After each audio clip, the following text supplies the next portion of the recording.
Hay una filosofía argentina, un pensamiento riguroso acerca del lugar del hombre en la sociedad. Obras literarias como El Facundo, El Martín Fierro, El Matadero. Texto axial, fundamental, el plan revolucionario de operaciones de Mariano Moreno, Los muertos en Plaza de Mayo. El primer centenario se festeja bajo estado de sitio. Las cartas a Lavalle deciden el fusilamiento de Dorrego. No hay verdad que se resista frente a 2 pesos, moneda nacional.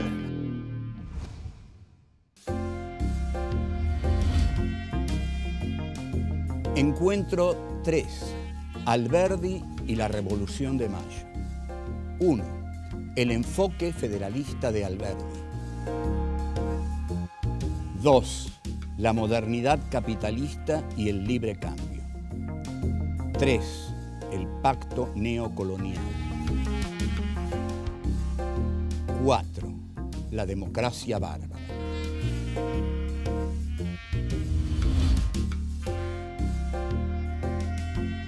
Juan Bautista Alberdi nace en Tucumán en agosto de 1810.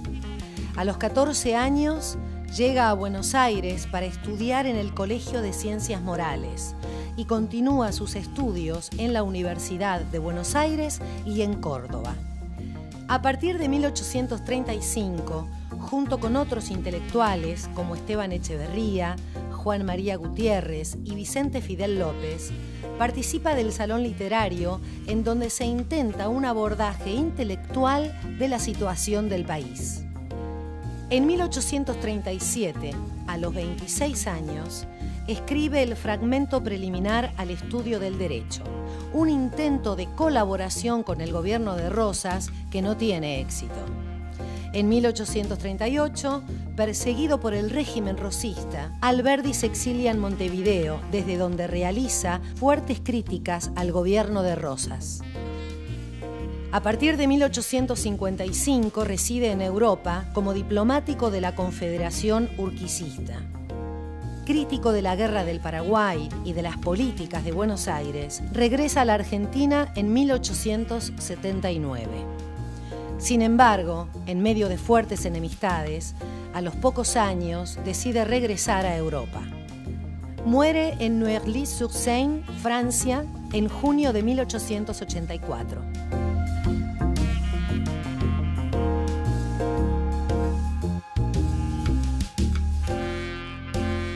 Estamos en el tercer ciclo de filosofía aquí y ahora. Este es justamente nuestro tercer programa en el cual nos vamos a ocupar de una relación, una interpretación que tiene Alberdi sobre la Revolución de Mayo. Esta interpretación que hace Alberdi está en un libro suyo que pertenece a los escritos póstumos de Alberdi, que son 16 tomos que se editaron más o menos 1895 y han sido reeditados. El tomo quinto de esos 16 tomos se llama Belgrano y su historiador, y en ese tomo Juan Bautista Alberdi hace una crítica muy severa a la Revolución de Mayo. La crítica de Alberdi implica, atención, implica un enfoque federalista. Alberdi mira a la Revolución de Mayo desde el punto de vista de las provincias, no desde el punto de vista de Buenos Aires, que es el punto de vista desde el cual la miraron y la hicieron Moreno, Castelli, Paso, Belgrano, es decir, la élite ilustrada de Buenos Aires. El punto de vista de Alberdi es el del federalismo, es el de las provincias, y Alberdi va a concluir diciendo: la Revolución de Mayo se hizo, atención, se hizo en beneficio de Buenos Aires. Fue una revolución que hizo Buenos Aires contra España para sojuzgar a las provincias. Se reemplazó el coloniaje español sobre Buenos Aires por el coloniaje de Buenos Aires sobre las provincias. Con este pensamiento, Juan Bautista Alberdi, que fue un hombre inteligentísimo, y que vivió la mayoría de su vida exiliado, como muchos de los hombres inteligentes de la Argentina, que tienen que vivir afuera del país porque este país no tolera demasiado la inteligencia. Alberdi es un permanente exiliado. Y desde el exilio escribe este tomo quinto, en el cual, y a partir del cual, nosotros podemos trazar dos líneas de interpretación en la historia argentina. Usted está habituado a conocer una sola. El revisionismo histórico a partir del 30 intentó hacer conocer otra, que fue una visión alternativa, pero que en verdad cambió un panteón de héroes por otro panteón de héroes. Nosotros tratamos de ver una historia argentina que no tiene héroes, sino que tiene seres humanos de carne y hueso, con virtudes, defectos, y con toda la complejidad que tiene la historia. La complejidad de la historia viene porque la hacen los hombres, y los hombres son seres realmente complejos. Entonces, estamos hablando de dos líneas en la historia argentina desde el pensamiento de Alberdi. Alberdi representa a la línea del liberalismo integracionista. Alberdi representa el intento de hacer un país integral, no centrado en el poder de Buenos Aires, sino que ese poder de Buenos Aires integre también a las provincias. Alberdi va a hablar, y más adelante lo vamos a ver, de una democracia culta y de una democracia bárbara. La democracia bárbara estaría en las provincias, pero Alberdi va a decir, sin esa democracia bárbara no hay país. No se puede hacer un país excluyendo los cultos a los bárbaros. No hay país así. Lo que hay es una élite, una ciudad poderosa que domina a todo el resto del país. Y esto es lo que surgió de la otra línea del liberalismo, que es la línea del liberalismo excluyente, la línea del liberalismo que expresan Sarmiento en el Facundo, y que luego va a expresar Mitre en su política, sobre todo en la política que Mitre realiza después de la batalla de Pavón de 1861, en la cual Urquiza le entrega la batalla. Pero eso ya lo vamos a ver. La cuestión es que en el liberalismo excluyente, lo que se excluye es todo el país, menos Buenos Aires. El liberalismo excluyente se centra en Buenos Aires. En Buenos Aires está la élite y el resto del país tiene que someterse a los intereses de Buenos Aires. Eso para Alberdi es la Revolución de Mayo. Ahora bien, vamos a pensar en Moreno, porque Moreno es el que inaugura el disparador de la Revolución de Mayo, junto con las milicias de Saavedra y junto con su grupo de amigos. Su grupo de amigos, Castelli, fundamentalmente Juan José Castelli, que en una extraordinaria novela, Andrés Rivera, en una novela que se llama La Revolución es un sueño eterno, Rivera retrata a Juan José Castelli. Para desdicha de muchos admiradores de Moreno y de Castelli y de Belgrano, mi interpretación de la Revolución de Mayo va a consistir en afirmar que no fue una revolución. Así que, queridos amigos míos de la izquierda moreniana, están ustedes avisados, no fue una revolución. Fue algo muy interesante, pero no una revolución, ya lo veremos.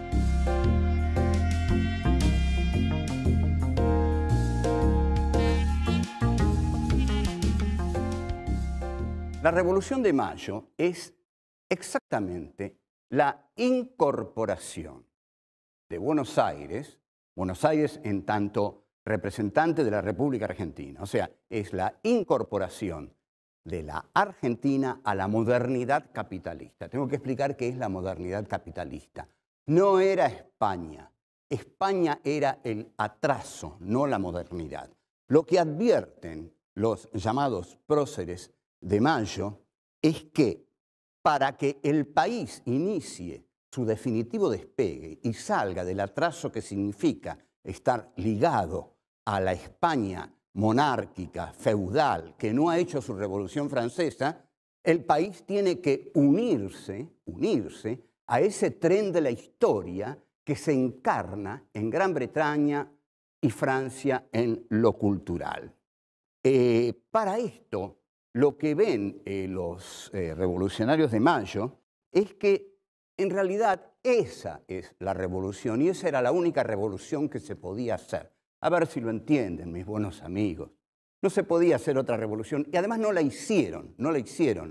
Moreno no expropió la tierra, Moreno no expropió a los comerciantes, Moreno todavía hablaba en nombre de Fernando VII, pero el verdadero movimiento revolucionario que hace Moreno es salir de la esfera arcaica, feudal, monárquica, atrasada, española, para entrar en la esfera de la modernidad capitalista, de la razón, del progreso, de la civilización.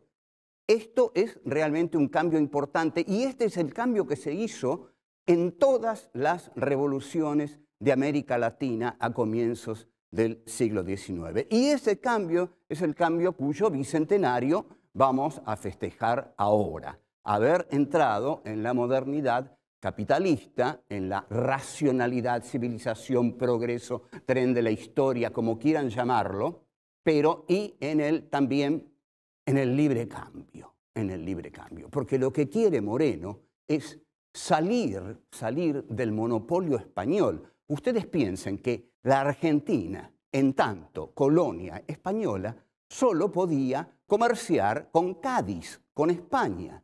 Y esto era terrible, no lo quieren para nada, ni los comerciantes del puerto, ni la élite ilustrada, no lo quieren, digamos, los que están ligados a las esferas de poder. Lo que quieren es comerciar libremente con quienes se le antoje. Quieren quebrar el monopolio español y, en efecto, lo quiebran.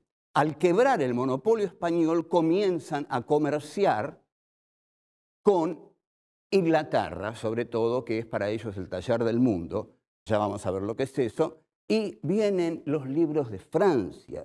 Nosotros no podemos ni imaginar lo que era para Buenos Aires recibir libremente los libros de Francia que España impedía entrar en la Argentina. Y además, todo el comercio con Inglaterra se hacía a través del contrabando. O sea, que era blanquear una situación. La Revolución de Mayo era blanquear una situación. El libre cambio. Vamos a preguntarnos qué es el libre cambio. El libre cambio nace en Inglaterra en el siglo XIX. El libre cambio es la doctrina esencial del sistema de producción capitalista.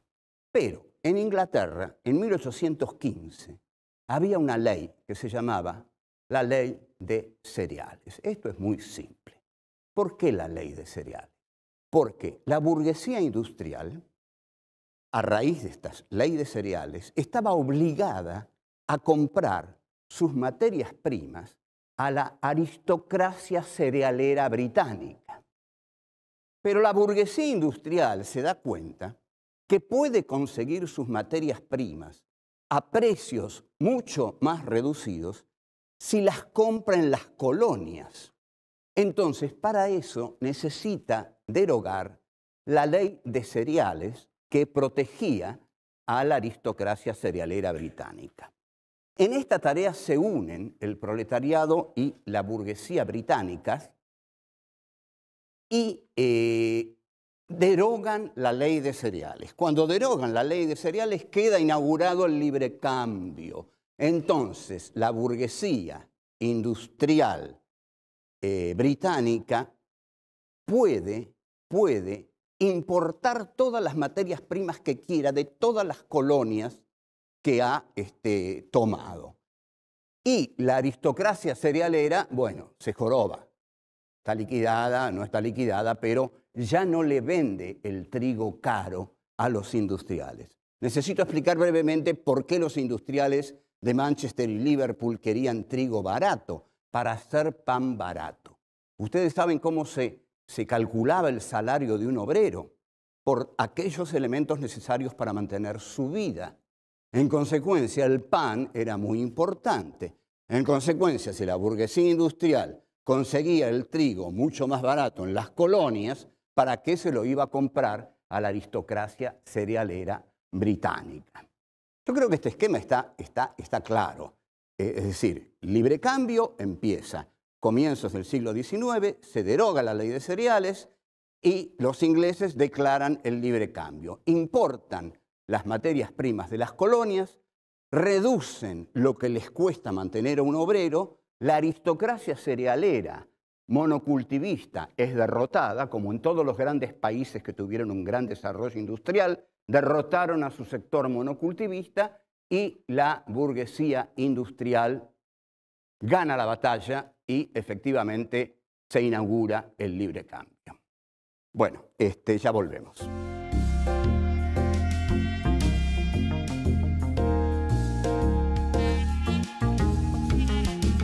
La Revolución de Mayo no crea una nación independiente. Se puede decir que crea una nación independiente del poder español, y esta es la gran tarea de San Martín, digamos, ¿no? Liberar a América Latina del poder español, que como dije era un poder arcaico. Pero lo que hace Moreno y su grupo de élite es crear una nación que se incorpora a la modernidad que en ese momento están encarnando las naciones europeas. Se establece aquí algo que quiero decir, y a mis amigos morenistas que incorporen bien este concepto. Se inaugura con Moreno el pacto neocolonial. El pacto con España era un pacto colonial de absoluta dependencia. No teníamos bandera, no teníamos himno, no teníamos independencia, no teníamos Congreso de Tucumán. Bueno, los ingleses son muy inteligentes. George Canning, Richard Cobden, Adam Smith van a decir, pero déjenlos, que tengan bandera, que tengan himno, que tengan todo lo que quieran, que sean independientes, pero que hagan negocios con nosotros. Ese es el pacto neocolonial. Reemplazar la dominación directa por la dominación económica, que comienza claramente con el empréstito Baring Brothers de Rivadavia. Entonces, lo que Moreno ve claro es que el país puede salir adelante si establece un nuevo pacto con las naciones más poderosas de Europa. Por otra parte, nadie me va a negar que una revolución se hace con el pueblo. Si no se tiene pueblo, no se puede hacer una revolución.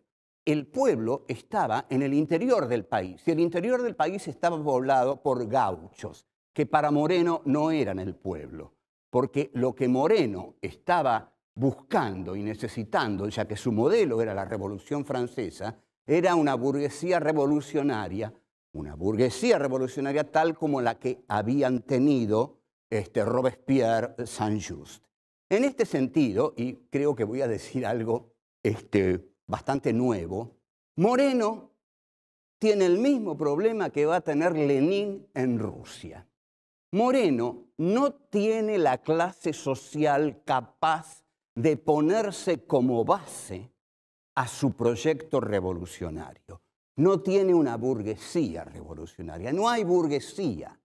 Hay estamentos del imperio español, hay comerciantes y hay una campaña agrícola ganadera. No hay una burguesía revolucionaria. Moreno es un revolucionario sin burguesía. Voy a hacer la comparación con Lenin. Ustedes observen el caso de Lenin, como es exactamente parecido al de Moreno. ¿Qué hace Lenin? Lenin hace la revolución. Pero ¿qué tiene Lenin? Tiene un campesinado. No tiene un proletariado urbano como Lenin necesita, porque es un marxista.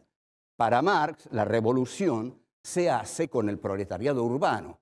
Y el proletariado urbano surge de el desarrollo del sistema capitalista. Entonces Lenin se plantea el siguiente problema.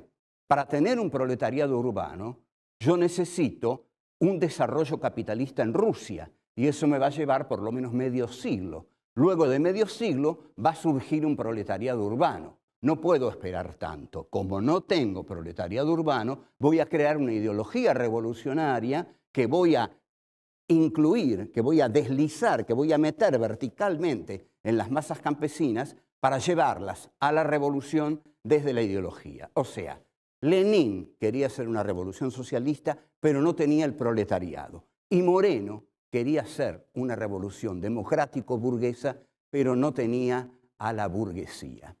Tampoco tenía masas como para imponer los proyectos del plan revolucionario de operaciones. Porque si yo me propongo crear un Estado intervencionista y confiscar las grandes fortunas, yo me puedo proponer eso. Digamos, esto es lo que hoy propone, digamos, el Partido Obrero, lo propone a cada rato. Digamos, lo que hay que hacer es expropiar. Cuando sube Cámpora, el ERP le plantea a Cámpora que lo que tiene que hacer es expropiar a la oligarquía. Y bueno, le dice Cámpora, no sé cómo hacerlo porque no puedo. Entonces, el problema que tiene Moreno es que el plan de operaciones es efectivamente revolucionario, pero no tiene con qué llevarlo a cabo. La pregunta que uno tiene que hacerle a todo aquel que le presente una teoría revolucionaria perfecta es ¿con qué elementos políticos sociales vas a llevar adelante esta revolución? Porque tu plan revolucionario es perfecto, pero si no tenés un poder de movilización de masas, no lo vas a llevar adelante. Y esto es lo que los sectores de izquierda nunca pudieron no solo entender, sino lograr en la Argentina. Nunca tuvieron un apoyo de masas para sus planes revolucionarios. Eso lo logró el irigoyenismo, el peronismo, pero que eran movimientos que no pertenecían a la izquierda. Esa era otra historia. Bueno, hasta aquí llegamos por el momento.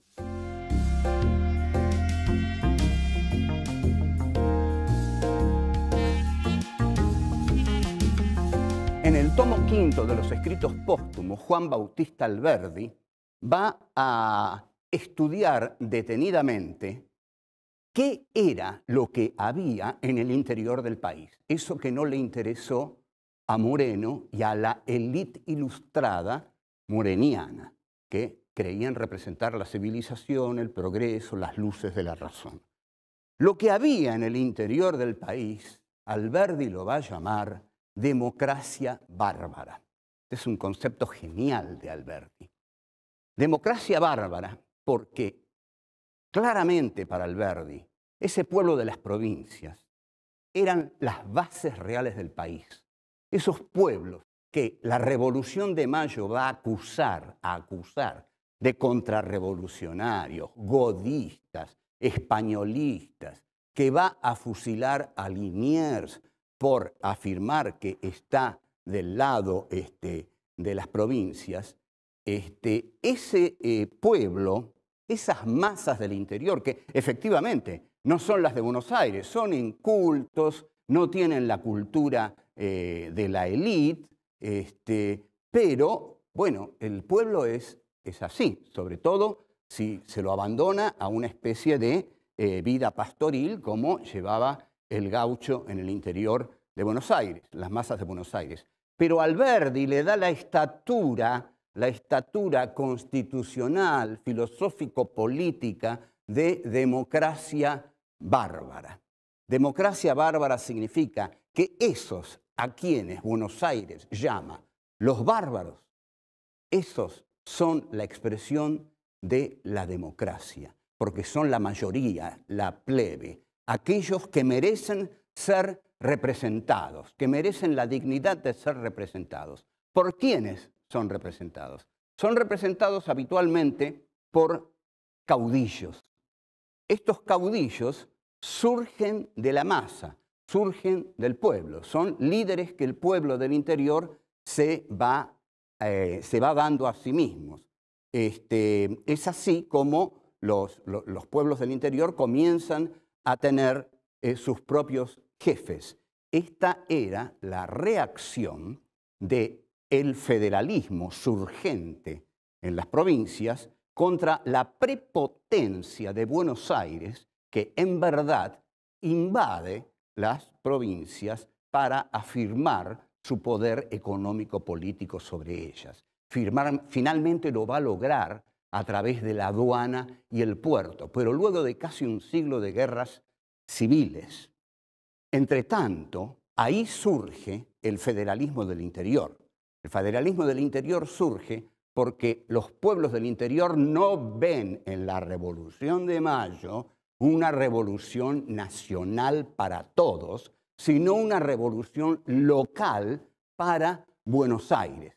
Ahí aparece lo que se va a dar en llamar las montoneras federales.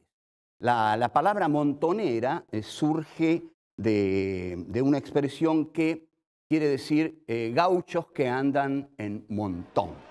Estas montoneras van a tener sus jefes, sus caudillos, van a ser una de las expresiones más genuinas, más coloridas, más vibrantes, más sudorosas, ardientes, estruendosas de la política argentina. Van a ser derrotadas a lo largo de todo el siglo XIX, pero recién en 1874, el último caudillo, Ricardo López Jordán, es asesinado. Mientras tanto, Buenos Aires ha tenido que luchar casi un siglo contra el federalismo y estuvo a punto de perder. Estuvimos a punto de tener un país integrado.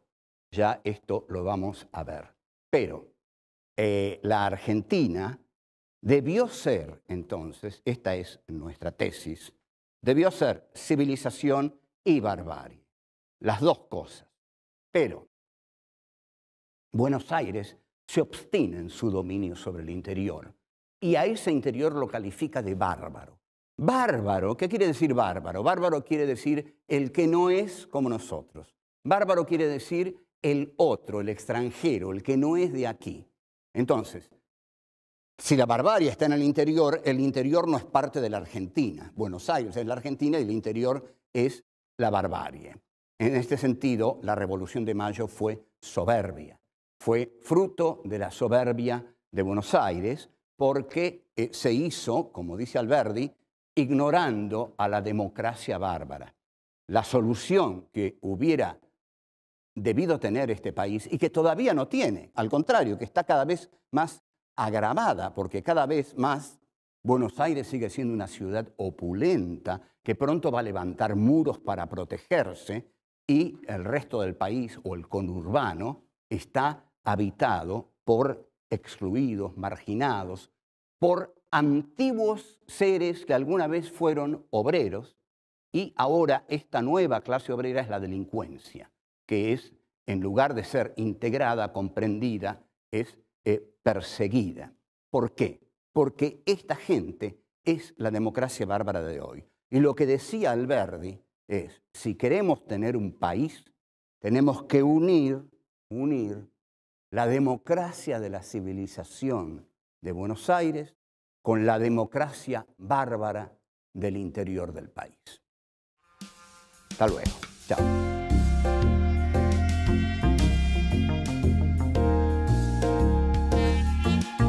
La Revolución de Mayo no crea una nación independiente.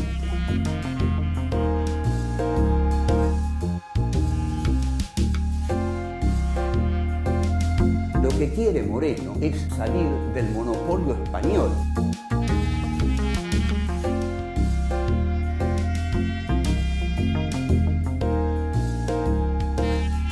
Una revolución se hace con el pueblo.